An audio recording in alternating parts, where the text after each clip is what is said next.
we'll start right from the beginning. I want to square the leading edge, not the top line. I'm going to square the leading edge. And then what I normally do with my students is have them hold the club this way. Now you feel it running diagonally through your fingers, just like the lines that were on that glove. During the backswing, your wrist hinge like this. So as we're turning this way, you know, our wrists are breaking. So as I'm turning like that, my club is swinging up over my shoulder. So we want to start this way, that's 1, and then this is 2. And 3, I'm going to bring the club up and place my trail hand on the club where it's right about where my belt buckle is. Okay? And you'll see every pro on tour do that, no matter who it is. Watch the Olympics. I don't care what country they're from.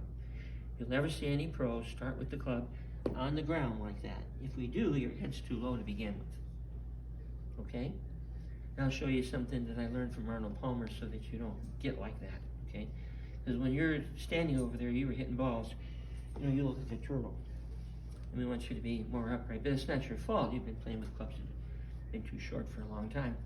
So I'm going to place my trail hand on the club that way, cock my hands up, and if I'm left-handed like you, then my glove hand thumb is at 11 o'clock, and my trail thumb, okay, which would be your left, is pointing to 1 o'clock. Then we bend forward from the hips with your posterior out.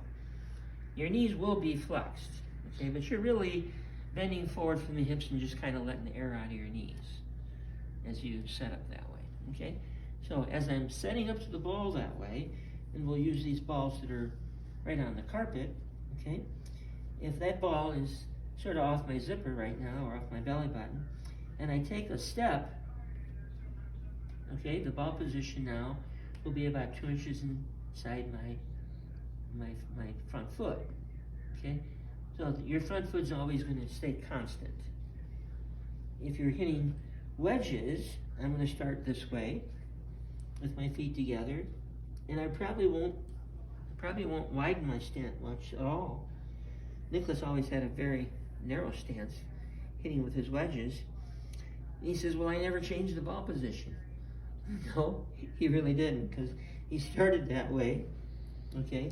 And it was just a matter of, you know, how much he moved his foot. Yeah. But the ball position is going to be forward like that. So in setting up, if you looked in the mirror and were to separate your feet, you feel your hand slide below your other, and then you're setting up to the ball, you have 2 tilts. You have a forward tilt from the hips and you have a side tilt. And when you set up, not only will your feet and knees and your hips be square, but your shoulders will be square. Because the more centered people are, the more level they are, the more their shoulders are aiming to the left of target. And a good many of the people that I take video from down the line, their shoulders are open. They wonder why they cut across the ball. But the way you set up the ball will predetermine the way you swing. 90% of this game is what you do before you pull the trigger and take the club back. Okay, so let's say you do your routine, and you're going to do it every time you hit the ball. After a while, it just becomes automatic. So, you know, I'm going to square the club like that, check my grip, bend forward from the hips, separate my feet. You'll get into that. You'll be more consistent, and instead of just hitting ball after ball after ball, okay,